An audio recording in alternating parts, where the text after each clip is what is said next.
Revenant enthusiasts be like. You shall not! I'm about to end this man's whole career. Ooh, a piece of candy. Ooh, a piece of candy. Ooh, a piece of candy. Ooh, a piece of candy. And to the victor go the spears.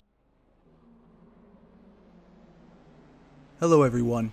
In today's video, I will be breaking down the Revenant Omnicell and why you might or might not want to use it. Let's get started. First things first, Revenant is an offensive Omnicell that provides excellent DPS at the cost of your health and healing. Revenant awards perfect play with some of the best in class damage.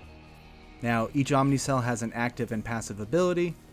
The Revenant passive ability is as follows. Gain 2% lifesteal, and when Revenant state ends, each stack of void energy that you collected grants 115 health per second for 10 seconds. Now the active Revenant ability or your tap ability is drain up to 500 health to enter Revenant state and spawn a void orb. For every 100 health drained, summon an umbral tendril that deals 700 umbral damage. If an umbral tendril hits a target, it spawns an additional void orb upon impact. Picking up a void orb grants a stack of void energy, which gives you plus 4% damage and extends Revenant state by 1 second. Revenant state lasts 15 seconds and prevents all healing on a 10-second cooldown. Okay, that was a hefty check of info. Let's break it down a little more. There's really only one way of using Revenant, and that is the DPS style, which we'll go into right now. The mindset when it comes to this playstyle is preservation equals power. As long as you are in Revenant state and can preserve yourself by avoiding damage, then your DPS will increase tenfold. Revenant, along with the Disciplined Omnicell, requires a deep understanding of the Behemoth's moveset. Now some cells to consider for Revenant and this playstyle are Adrenaline, Berserker, Cunning, Galvanized, Overpower, Predator, Pulse, or Tough. Now we're going to do some quick maths on an example build. Okay, so say my health is at 1100.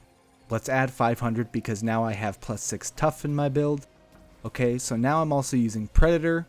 Let's throw that in the build. That will provide me an increased 35% damage. And it is not affected by the Revenant tap ability. So even though we're taking damage from ourselves, so that does not count for Predator. Now say we use our active tap ability. We now have 1100 health. We collected all the orbs. We have plus 20% damage, and our Revenant state is increased by 5 seconds. Now let's simply rinse and repeat until we are out of health. Another minus 500 health puts us at 600. That's another increase of 20% damage, and an additional 5 seconds to our Revenant state. One more time, another 500 from the 600 puts us at 100, and an additional 20% increase of damage, putting us at a total of 60% increased damage.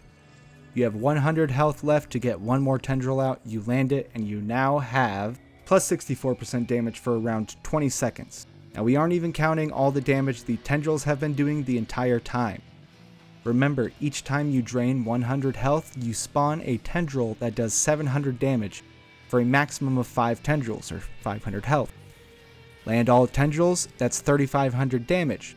Don't forget about Predator either. That will boost the 3500 damage up to 4725 damage. Now, some quick tips for Revenant. When starting out for the first time with Revenant, don't be afraid to use like the Frostwolf weapon, the Skarn Lantern, or maybe some Cascade with Aegis to really help cushion the blows from behemoths with some shields while still providing some of the best in class damage. And pay attention to your Revenant state icon and how many void stacks you have. That will let you know how much damage you're going to be doing, but also let you know when your Revenant state will end and when you should be ready to use it again before it ends. Now, how do we acquire Revenant?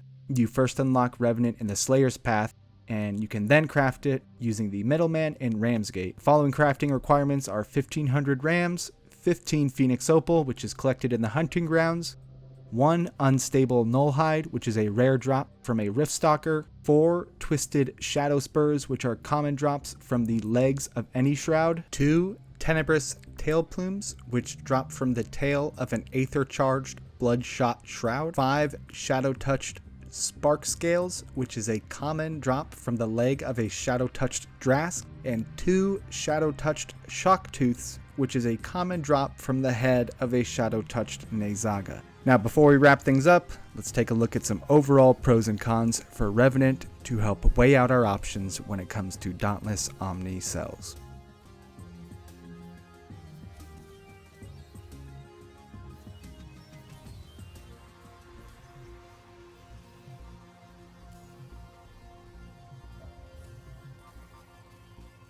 Alright, that wraps up today's video. If this Omnicell isn't for you, then I encourage you to check out my other Omnicell videos found in the Omnicell playlist on my channel. I cover each one in depth by going over playstyles, crafting requirements, tips and tricks, and some overall pros and cons to help you decide which one is right for you. This has been Critical Agenda Gaming. Thank you for watching. Peace out.